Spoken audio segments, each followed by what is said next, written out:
नमस्कार, मैं हूं सोनिया तोमर। हमारे चैनल में आपका स्वागत है। आइए चलते हैं आज की खबरों की ओर। सभी को नमस्कार। दिल्ली में 4 लाख बुजुर्गों को वृद्धावस्था पेंशन मिलती है। इन 4 लाख बुजुर्गों को जिनको वृद्धावस्था पेंशन मिलती है, 1 लाख ऐसी पेंशन है जिसका कुछ हिस्सा केंद्र सरकार से आता है। 3 लाख पेंशन्स पूरी तरह से दिल्ली सरकार देती है। 1 लाख बुजुर्गों को ऐसी पेंशन मिलती है जिसमें से कुछ हिस्सा दिल्ली सरकार से आता है और कुछ हिस्सा केंद्र सरकार से आता है। पिछले 5 महीने से इन 1 लाख बुजुर्गों को पेंशन नहीं मिल रही थी। इसलिए नहीं मिल रही थी क्योंकि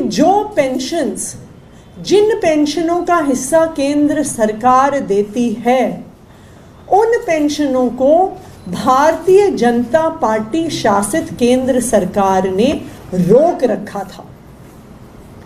दिल्ली के बुजुर्ग बहुत परेशान थे। ये ऐसे बुजुर्ग हैं जो गरीब परिवारों से आते हैं।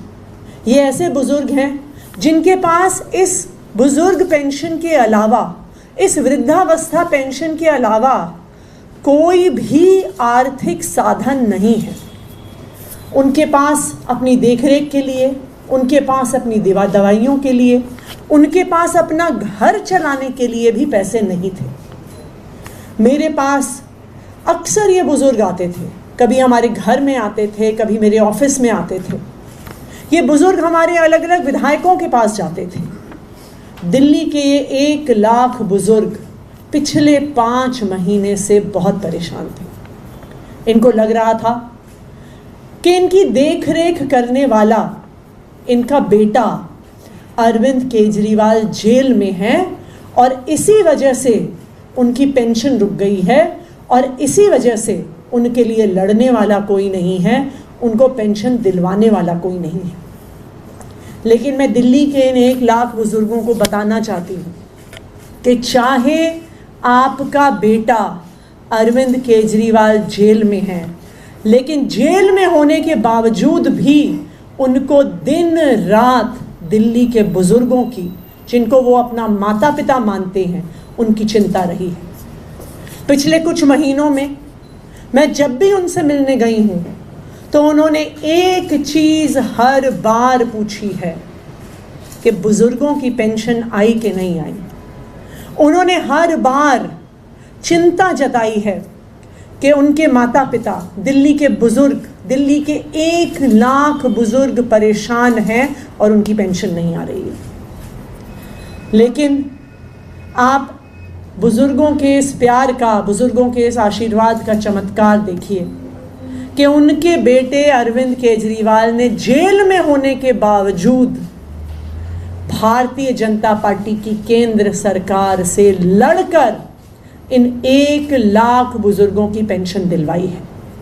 मैं इन 1 लाख बुजुर्गों को बधाई देना चाहती हूँ कि जो पेंशन अप्रैल के महीने से रुक गई थी, वो 1 लाख बुजुर्गों की पेंशन अब आना शुरू हो गई है। कल से हमारे सोशल वेलफेयर डिपार्टमेंट ने इस पेंशन को 1 लाख बुजुर्गों के अकाउंट में क्रेडिट करना शुरू कर दिया है। कल तक तकरीबन 1 लाख में से 90,000 पेंशन्स का ट्रांसफ़र हो चुका है। तो आज से अगर बुज़ुर्ग अपना बैंक अकाउंट चेक करेंगे तो उनके अकाउंट में ये पैसा क्रेडिट हो गया होगा। तो जो भी उनके खर्चे हैं, जो वो नहीं कर पा रहे थे, जिसकी वजह से वो परेशान थे, अब वो अपने बैंक से पैसे निकाल के वो खर्चा कर सकते हैं। जो बचे हुए 10,000 पेंशनर्स हैं, 90,000 की कल शाम तक क्रेडिट हो गई थी। जो बाकी 10,000 पेंशन्स बची हुई हैं, वो आज दिन में सोशल वेलफेयर विभाग द्वारा दिल्ली के बुजुर्गों के बैंक अकाउंट में क्रेडिट कर दी जाएगी। मैं दिल्ली के बुजुर्गों को एक वादा करना चाहती हूँ कि चाहे आपका बेटा अरविंद केजरीवाल जेल में हो, वो आपके हक के लिए लड़ना बंद नहीं करेंगे।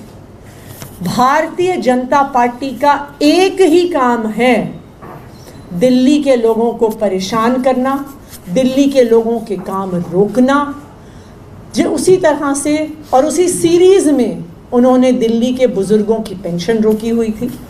लेकिन मैं अरविंद केजरीवाल जी की तरफ से, अरविंद केजरीवाल जी की सरकार की तरफ से आपको ये वादा कर रही हूँ कि चाहे हमें कितना भी लड़ना पड़े, हम दिल्ली वालों के लिए लड़ते रहेंगे, दिल्ली वालों के लड़ के काम करवाते रहेंगे।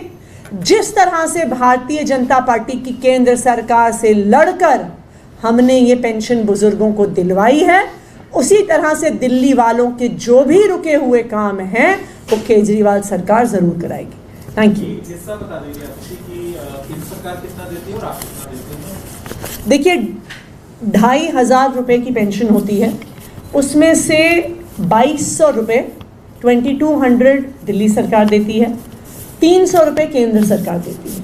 लेकिन उस पेंशन की टर्म्स एंड कंडीशंस ऐसी हैं कि चाहे एक बहुत छोटा हिस्सा केंद्र सरकार से आ रहा है, लेकिन वो हिस्सा आए बिना वो पेंशन रिलीज़ नहीं हो सकती है, वो उसकी टर्म्स एंड कंडीशंस।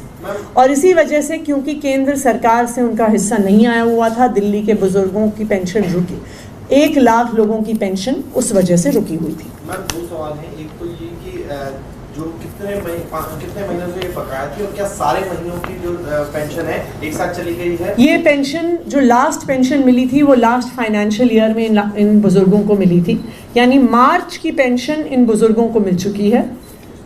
अप्रैल, मई, जून, जुलाई और अब अगस्त के महीने की पेंशन अभी तक इन बुजुर्गों को नहीं मिली थी। तो जो अभी तक की सारी पेंडिंग पेंशन है पिछले 5 महीनों की, उस पेंशन को एक बार में ही क्रेडिट कर दिया गया है।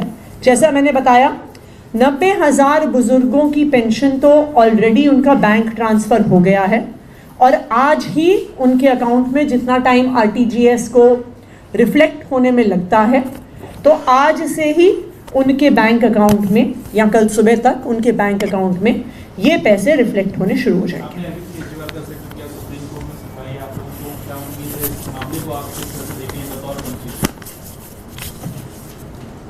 देखिए, सबको पता है कि अरविंद केजरीवाल जी को और उनके पार्टी के अन्य नेताओं को, चाहे वो मनीष सिसोदिया जी हों, चाहे वो संजय सिंह जी हों, चाहे सत्येंद्र जैन जी हों, झूठे मुकदमों में फंसाया जा रहा है।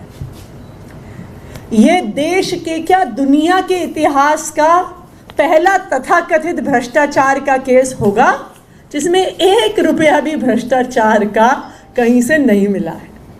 लेकिन ये भारतीय जनता पार्टी की साजिश है, अरविंद केजरीवाल जी को परेशान करने की साजिश है, दिल्ली वालों के काम रोकने की साजिश है। लेकिन सबको पता है कि अरविंद केजरीवाल जी ने ना आज तक 1 रुपये का भ्रष्टाचार किया है, ना 1 रुपये का भ्रष्टाचार करेंगे। और हमें उच्च न्यायालय पे भरोसा है कि जिस तरह उच्च न्यायालय ने ईडी के केस में अरविंद केजरीवाल जी को राहत दी है, जिस तरह से उच्च न्यायालय ने मनीष सिसोदिया जी को बेल दी है, जिस तरह से सुप्रीम कोर्ट ने संजय सिंह जी को बेल दी है, मुझे पूरा भरोसा है कि हमें सुप्रीम कोर्ट से राहत मिलेगी।